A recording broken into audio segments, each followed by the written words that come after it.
حضرت عمر فاروق رضی اللہ عنہ ایک ایسا نام جس کا تذکرہ ہوتے ہی ایمان تازہ ہو جاتا ہے۔ وہ شخصیت جس سے شیطان بھی راستہ بدل لیتا تھا، وہ خلیفہ جس کے عدل کی گواہی دشمن بھی دیتے تھے، وہ عاشق رسول جو اپنی جان مال اور سب کچھ اللہ اور اس کے رسول پر قربان کرنے کو تیار تھے۔ آپ کا اصل نام عمر بن خطاب تھا، کنیت ابو حفص اور لقب الفاروق تھا۔ فاروق او کا مطلب ہے حق و باطل میں فرق کرنے والا، اور یہ لقب آپ کو نبی کریم نے عطا فرمایا۔ آپ کا تعلق قریش کے معزز قبیلے بنو عدی سے تھا۔ اسلام سے پہلے کی زندگی۔ حضرت عمر اسلام سے پہلے سخت مزاج، بہادر، جری اور مضبوط ارادے والے انسان تھے۔ مکہ میں آپ کو گھڑ سواری، نیزہ بازی اور پہلوانی میں کمال حاصل تھا۔ آپ عرب کے بہترین خطبہ میں شمار ہوتے تھے اور اپنی فصاحت و بلاغت کے باعث قریش میں نمایاں مقام رکھتے تھے۔ لیکن اس وقت آپ اسلام کے سخت مخالف تھے۔ آپ کو یہ گوارا نہ تھا کہ قریش کے نوجوان اور کمزور لوگ اسلام قبول کر کے اپنے بتوں کو چھوڑ دیں۔ اسی لیے آپ مسلمانوں کو ستانے میں پیش رہتے تھے۔ قبول اسلام کا واقعہ۔ ایک دن آپ غصے میں تلوار لے کر اس ارادے سے نکلے کہ محمد کو نعوذ باللہ ختم کر دیں۔ راستے میں ایک شخص ملا جس نے کہا، عمر، پہلے اپنے گھر کا حال تو دیکھو، تمہاری بہن اور بہنوئی نے اسلام قبول کر لیا ہے۔ یہ سن کر آپ کا غصہ اور بڑھ گیا، فوراً بہن کے گھر پہنچے۔ وہاں حضرت خباب بن ارت قرآن کی تعلیم دے رہے تھے۔ بہن اور بہنوئی کے ہاتھ میں قرآن تھا۔ اپنے غصے میں بہن کو مارا، لیکن بہن نے کہا، عمر، ہم نے اسلام قبول کر لیا ہے، چاہے تم خوش ہو یا نہ ہو۔ یہ سن کر آپ کے دل میں کچھ نرم ہوا۔ آپ نے کہا، وہ آیات مجھے پڑھاؤ۔ بہن نے کہا، تم ناپاک ہو، پہلے غسل کرو، پھر قرآن کو چھو سکتے ہو۔ غسل کرنے کے بعد اپنے سورہ طٰہٰ کی آیات پڑھی۔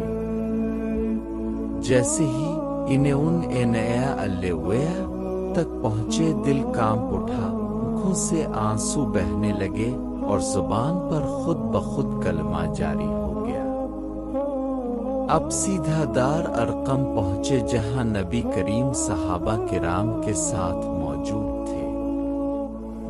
دروازہ کھٹکھٹایا، حضرت حمزہ نے تلوار پکڑی، مگر رسول اللہ نے فرمایا، عمر آنے دو، اللہ نے اس کے دل کو ہدایت دے دی ہے۔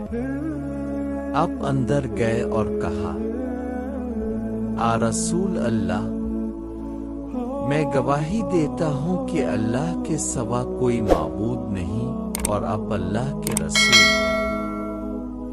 اس دن مسلمانوں میں خوشی کی لہر دوڑ گئی اور اسلام کو ایک مضبوط سہارا مل گیا۔ قبول اسلام کے بعد۔ اسلام لانے کے بعد حضرت عمر نے اعلان کیا، اے اہل مکہ، سن لو، میں مسلمان ہو گیا ہوں۔ اپنی بہادری اور طاقت کو اسلام کے لیے وقف کر دیا۔ پہلے مسلمان چھپ کر نماز پڑھتے تھے، لیکن آپ کے اسلام لانے کے بعد سب نے کھلے عام خانہ کعبہ میں نماز پڑھی۔ دور خلافت۔ حضرت عمر کا دور خلافت 10 سال 6 ماہ کا تھا۔ اب کے دور میں اسلامی سلطنت کا رقبہ 22 لاکھ مربع میل تک پھیل گیا۔ عراق، شام، مصر، ایران، آرمینیا اور دیگر بڑے علاقے فتح ہوئے، لیکن ان فتوحات کے باوجود اب کی سادگی حیران کن تھی۔ اب کا لباس پیبند لگا ہوا ہوتا تھا، راتوں کو گلیوں میں گشت کرتے تاکہ کوئی بھوکا بے سہارا نہ رہ جائے۔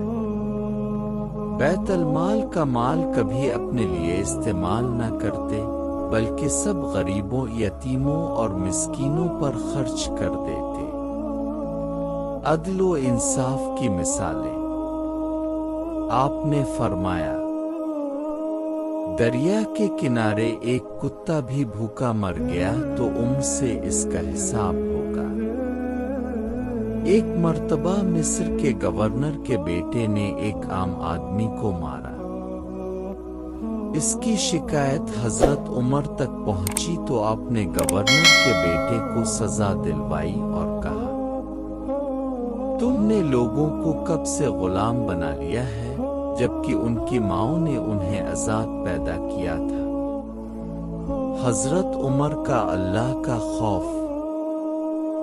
اتنی بڑی سلطنت کے حکمران ہونے کے باوجود آپ اتنا روتے کہ آنسوؤں سے داڑھی بھیگ جاتی۔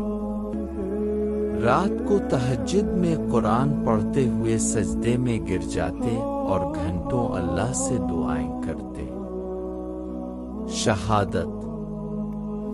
26 ذوالحجہ 23 ہجری کو ایک مجوس غلام ابو لالا نے نماز فجر کے دوران آپ پر حملہ کر دیا۔